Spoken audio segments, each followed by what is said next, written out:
Okay, let's talk about that feeling. Well, You know the one, right? That kind of constant nagging sense of dread. mm, Like peace is just mm, somewhere else entirely, mm. especially with all the chaos in the world. It feels like such a common picture of modern anxiety. It really does. It's almost universal these days, that feeling, which is exactly why we're doing this deep dive today. Right. Not just to, understand this thing that affects so many people, but, and this is the important part, to figure out how we can actually move beyond it. Yeah, because that's the goal. Our mission here is really to unpack some powerful insights and real practical strategies. Exactly. We're not just aiming to soothe an anxious mind, though that's part of it. We want to show how getting past anxiety can unlock so much more creativity, purpose, maybe even like a deeper kind of joy. And we'll tie these ideas directly to some really compelling true stories, real-life lessons. Okay, so where are we drawing this from? The material for this deep dive comes from an expert who does this brilliant job of weaving together science, personal experience, and some really timeless wisdom.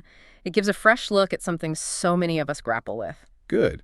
So to really get a handle on this, maybe we should look at the sheer scale of it first. The numbers Sure. are, well, they're pretty startling. They really are. Think about Burnham, the comedian. Back in 2016, he had to step away from performing live. Because of panic attacks, right, on stage. Exactly. Debilitating panic attacks. He was basically sidelined for 3 years. Couldn't do what he loved. But then, something shifted. Yeah, then 2020 hit.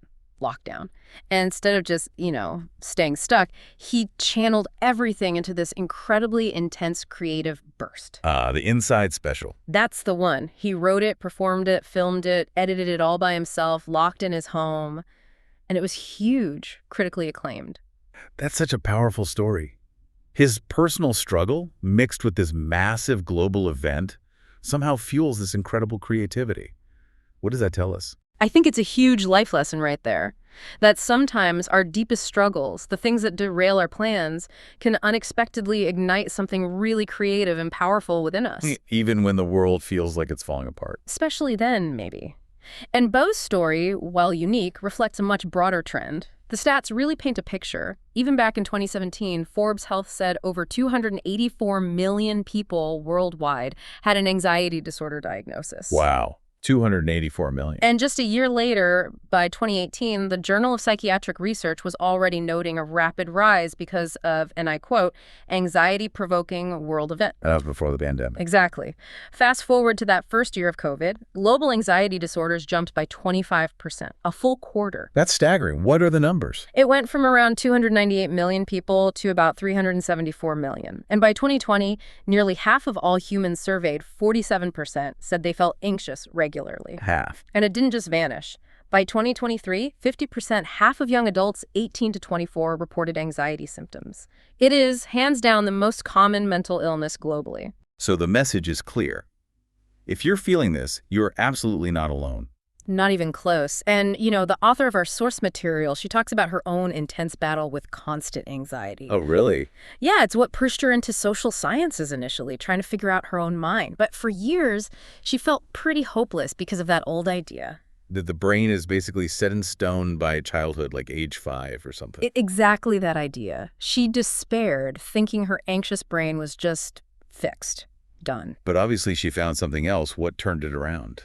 Well, she kept digging, and she stumbled upon, or rather unearthed, the science of neuroplasticity. Ah, the game changer. Totally. That whole fixed brain idea.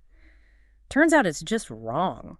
Our brains are constantly rewiring themselves based on our experiences, our thoughts, our focus, all through life. It's huge. It's a monumental life lesson right there.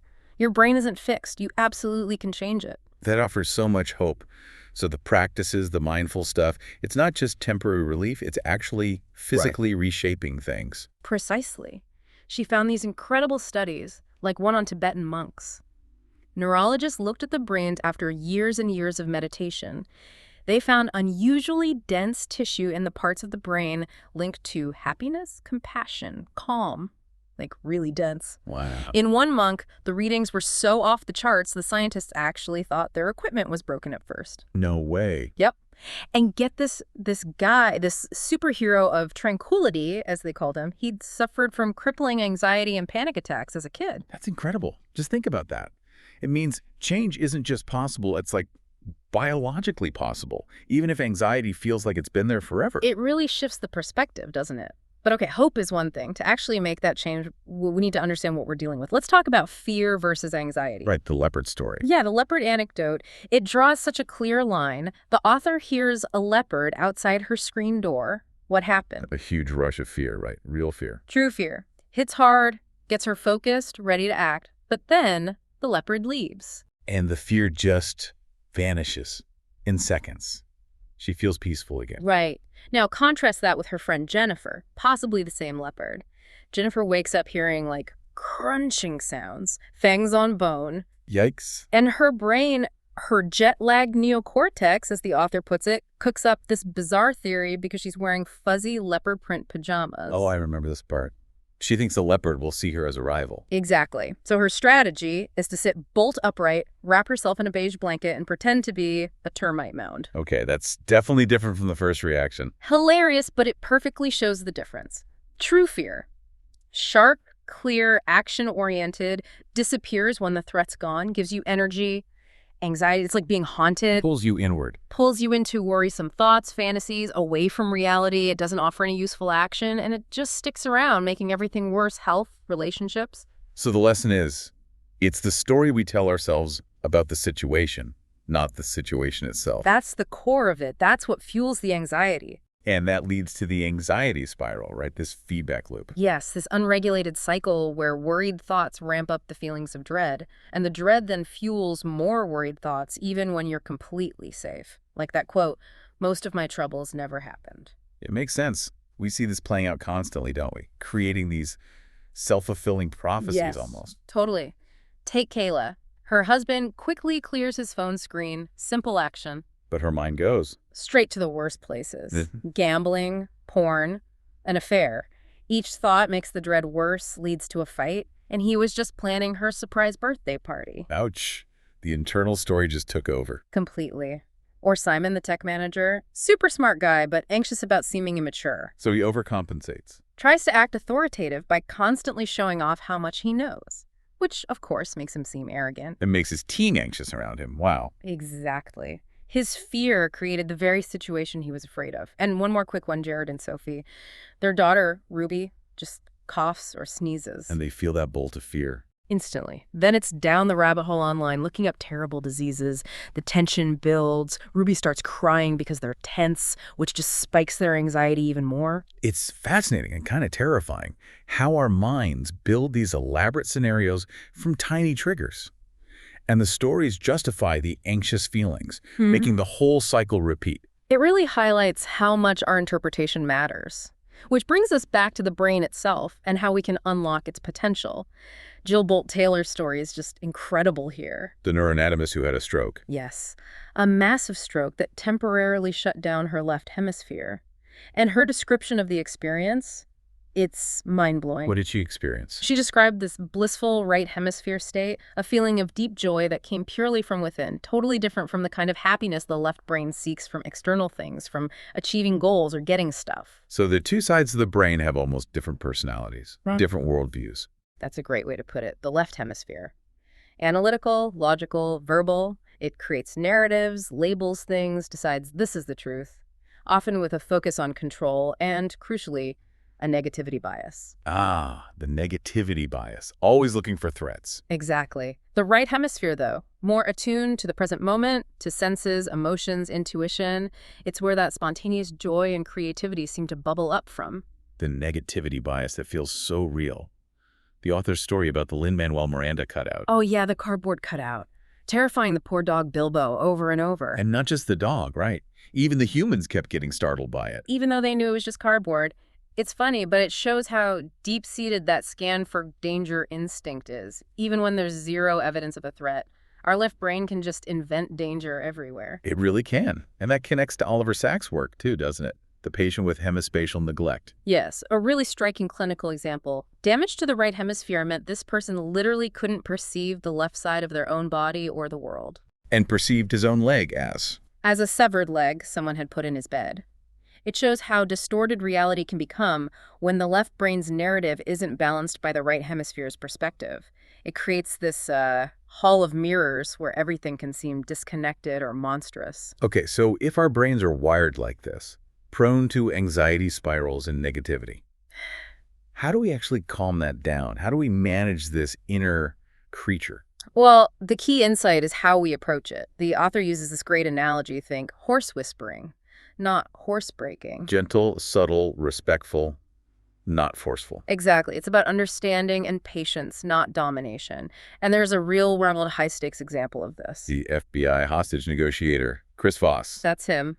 During the Jeffrey Schilling kidnapping in the Philippines, the situation was incredibly tense dealing with Abu Sabaya. What did Voss do or teach? He taught his Filipino colleague, Benji, not to use threats or demands, but these gentle tactics. A soft, low voice, asking curious questions, really listening intently, summarizing what the kidnapper was saying, showing empathy. And it worked. Remarkably well. It calmed the situation, built a sliver of rapport, and ultimately contributed to Schilling managing to escape. Wow. So the big question then is, can we use those same gentle whispering tactics on our own internal anxiety? The author argues, yes, absolutely, through what she calls kind internal self-talk, KIST. KIST, okay. It means treating that anxious part of yourself not like an enemy you need to crush, but more like a frightened part of you that needs understanding and compassion. That feels like a very different approach than just trying to suppress it or argue with it. It is, and it ties in perfectly with Dr. Richard Schwartz's internal family systems therapy, IFS. Right, IFS. The idea that we have different parts inside us. Exactly. IFS sees the psyche as having these various parts, almost like subpersonalities. You've got exiles that hold on to old hurts and fears, often from childhood. Okay. Then managers that try super hard to keep everything under control to prevent those exiles from getting triggered. And firefighters that react impulsively when the exiles do get triggered. Think addictions, outbursts, numbing behaviors. So these parts aren't bad, they're just trying to cope. Precisely. They split off because of overwhelming situations we couldn't handle at the time. The key takeaway from IFS is to get curious about these parts. What are they trying to protect? What do they fear? So you talk to them internally, kindly. Gently, yeah. You try to understand their positive intent, even if their methods are causing problems now. You approach them with curiosity and compassion, not judgment. It's about befriending your inner world. Is there a story that illustrates this? Oh, absolutely. Penelope. A really successful entrepreneur, super tough on the outside, but living with this constant simmering rage, like being stuck in yellow light mode. Okay. Through IFS, she uncovered this young, exiled part of herself, a baby self, that was desperately trying to wake up her alcoholic mother, feeling completely helpless and terrified. Wow, that's heavy. Yeah.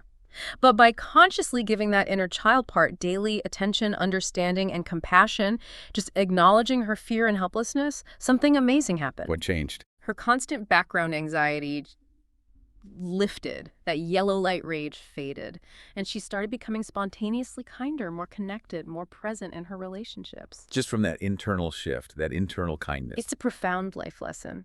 Healing those wounded inner parts through compassion, not trying to control or banish them, can radically change how you feel and how you show up in the world. IFS calls our core essence the self. It's naturally calm, clear, confident, compassionate, and it's the self that can connect with and heal the parts. Okay, so we understand the anxiety. We have gentle ways to approach it internally. What about moving outwards? What's the force that pulls us away from that inward spiral? The direct opposite, really. Creativity. Creativity. How so? Think about it. Anxiety pulls you inward into fear and control. Creativity pulls you outward into curiosity, fascination, engagement with the world. The author talks about her art toad experiment during lockdown. The art toad. Yeah, she just decided, kind of on a whim, to dedicate a month to right hemisphere stuff, specifically drawing, something she wasn't good at. She didn't expect much. And what happened? Her background anxiety decreased significantly, and she felt this surge of, well, joie de vivre, just a simple enjoyment of being alive. It was unexpected. So it's not necessarily about becoming a great artist, but about the act of creating. Yeah. The process. Exactly. It shifts your whole mental state. Instead of spiraling down into fear, you start spiraling up into curiosity, invention, seeing problems as interesting challenges rather than terrifying threats. That makes sense. When you're really absorbed in something creative, there's just less room for worry. Right. But our culture often pushes us in the opposite direction. That weird culture idea, Western, educated, industrialized, rich, democratic. How does that relate? It tends to be very left hemisphere dominant, Hmm. focused on logic, productivity, control, economic output. Think of Jeff Bezos telling employees, be afraid to stay competitive. Right, that drives performance, but maybe also anxiety. It can lead to this widespread feeling of being creatively starved, constantly pressured, disconnected from that playful, curious side. But that playful side is so natural, isn't it? Yeah. Even in animals. Oh, absolutely. The examples are amazing. Crows literally sledding down snowy roofs on lids, cockatoos dancing to music, alligators giving otters rides. Play isn't frivolous, it seems fundamental. And there's science backing this up for humans, too. Loads of it. Studies show making art lowers stress hormones like cortisol. Even just coloring reduces anxiety. Dancing has been linked to a lower risk of dementia. These aren't just nice hobbies. They're vital for our mental and physical well-being. And then there's that really wild stuff, acquired savant syndrome. Yeah, isn't that fascinating? People who suffer a brain injury, often to the left hemisphere, and suddenly develop extraordinary artistic or musical talents they never had before. Like the surgeon struck by lightning who became a pianist. Exactly. Or others who become painters or sculptors. These are rare, of course, but they strongly suggest that these creative potentials might be innate, lying dormant within us. Almost like the left brain's constant analysis usually keeps them suppressed. That's one interpretation. It suggests that maybe creativity isn't something you have to build from scratch, but something you need to uncover or allow to emerge. It's already there. Which ties into the sanity quilt idea. Perfectly. Forget the traditional quilt, the one made perfectly, following all the rules, meeting all societal expectations. The shoulds. Exactly. Instead, embrace the crazy quilt. The one made from scraps you just love, bits and pieces that fascinate you, put together in a way that feels joyful and authentic, even if it looks messy to others. I love that metaphor. It connects to Frida's story, the woman with the service dog, Griffin. Yes. Griffin was highly trained to sniff out chemicals, incredibly disciplined, except for squirrels. He just couldn't resist squirrels. That was his thing. That was his thing. And Frida realized she needed to find her squirrel, that thing that just naturally grabbed her attention, that she was endlessly curious about. And for her, it was. Setting up a learning center for at-risk kids. It wasn't her original career path at all, but following that squirrel interest completely transformed her life and well-being. It became her purpose. It's like that Ram Dass story, too, the woman who crocheted her way to God. Right. Following that simple, absorbing interest led her to profound insights. The life lesson here is crucial. Pay attention to your squirrel-level interests. What consistently fascinates you, what pulls you forward with genuine curiosity. Those are the pieces for your crazy quilt. Those are the pieces, your rag bag of curiosities, as the author calls it. That's where your unique purpose and joy lie hidden. And following those interests, that leads to mastery, doesn't it? And maybe unlocks something deeper, that magician within. Yes. Think about Wag Dodge at Man Gulch, the wildfire disaster in 1949. He's the firefighter who survived against all odds. He was. Surrounded by fire, facing an apparent impasse, certain death, he suddenly had this flash of genius. He lit a fire in front of him, creating an escape fire, burning away the fuel so the main fire went around him. Nobody had ever done that before. An act of pure, spontaneous creativity under extreme pressure. Exactly. And the principle here is profound. Those moments of feeling stuck, those impasses, they aren't just obstacles. They can be the very catalysts for our biggest creative breakthroughs. It forces the brain to think differently. It seems to tap into that innate creative genius. Remember the NASA study? 98% of 3 to 5-year-olds tested at genius levels of creativity. 98%. What happens to it? It doesn't get destroyed. The author argues it gets exiled, pushed aside by education systems and cultural pressures focused on conformity and linear thinking.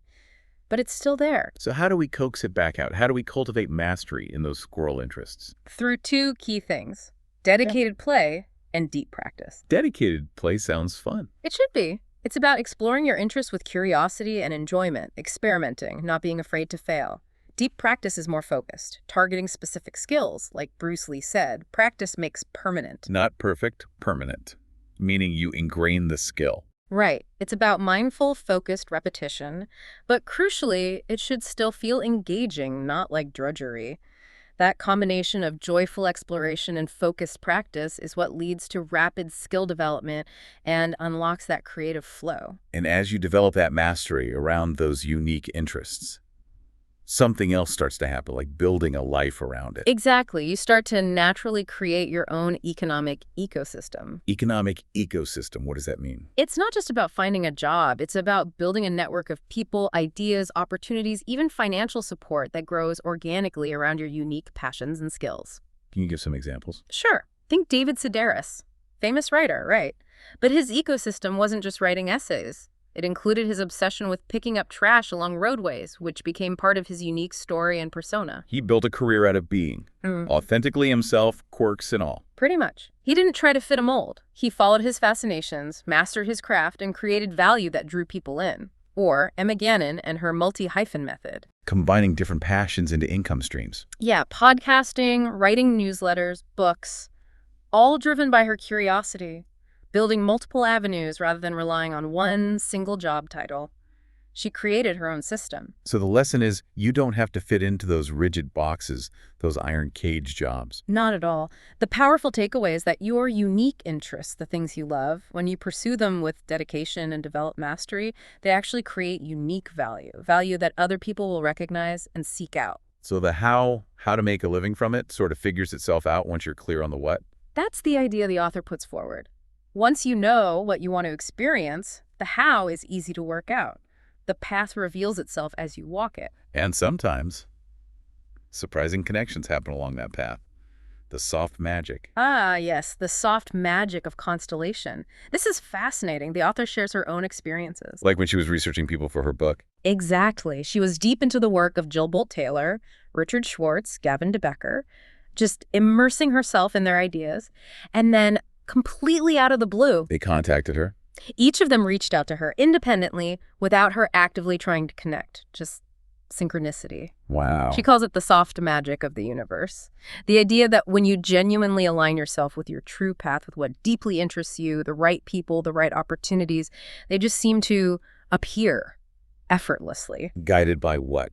A feeling. Guided by, as she puts it, a deep, calm enjoyment and a don't-know mind. Not forcing things, not trying to control, but staying open and trusting the process. Letting go of the need to have it all figured out. Yeah. The don't know mind. Yes. And that state, that openness, it's not just about finding your path. It can lead to something even deeper, a kind of awakening. Awakening. What does that mean in this context? It's described as a shift in perspective, moving away from that dominant left hemisphere mode of, we know all the things, we've got it all figured out. Right. The need for certainty and control. And shifting towards that don't-know mind, which embraces mystery, accepts uncertainty, and feels a deeper sense of interconnectedness with everything. Is there any science pointing towards this? Interestingly, yes. Dr. Lisa Miller's research at Columbia University, she talks about the brain having potentially a docking station for spiritual awareness. Docking state. Yeah, suggesting a biological basis for spiritual experiences. And her research links this kind of spiritual openness, not necessarily religious, but open to wonder and connection with lower rates of depression and anxiety, and higher levels of positive traits like grit, resilience, optimism, and creativity. So embracing mystery is actually good for our mental health. The research suggests a strong correlation. It seems counterintuitive to the anxious mind that wants certainty, but letting go into wonder seems profoundly beneficial. And this shift isn't just personal, it could change society. The pyramid and pool idea. Right. Moving away from rigid, top-down hierarchies, the pyramid, towards a more fluid, collaborative model, the pool, where individual contributions ripple outwards and interact, creating change organically. Like Maria Ressa's story, the journalist who won the Nobel Peace Prize. Yes, a powerful example of hope. She was targeted by this massive online smear campaign designed to silence her and instill fear. What did she do? Instead of just reacting with anxiety, she and her team got curious. They actually studied the attacks, the network science behind how lies spread online. And what did they find? They discovered that inspiration, truth, and shared ideals can spread just as fast, creating these resilient social cells communities bound by shared values that could withstand the onslaught of misinformation. It shows how collective strength can arise from individual openness and courage. That's incredibly hopeful. Finding connection and truth even amidst chaos. It really is. And sometimes the most profound wisdom comes from unexpected places, like the author's son, Adam. Adam has Down syndrome, right? Yes. And they were listening to this YouTube video, sounds recorded from the planets, space sounds. And Adam just offered this simple, quiet message about it all. What does he say? He just said, we're safe. Wow. Simple, but deep. Incredibly deep. It cuts through all the noise, all the anxiety, and that leads to the ultimate point the author makes. Our very existence is a mystery. Living beyond anxiety isn't just about finding coping mechanisms, it's about realizing that we are fundamentally part of that mystery, part of the magic. We are the magic. We are the magic. It's the Layla, as some Eastern philosophies call it, the divine play of consciousness, constantly creating, healing, evolving. We're participants in that dance. So wrapping up this deep dive then, Mm-hmm. we've gone from feeling trapped by anxiety, stuck in that iron cage of expectation, All the way to seeing a path towards a life of real purpose, creativity, connection. And the key seems to be tapping into that innate genius, that authentic self that's already within us. So maybe the question for everyone listening is, Yeah. what might your sanity quilt start to look like? What scraps feel truly yours? Yeah, and what are those squirrel interests that keep catching your eye? What are you genuinely curious about? And maybe, just maybe, how could you embrace that don't know mind a little more? Let go of the need to control everything. Because the final thought is pretty profound.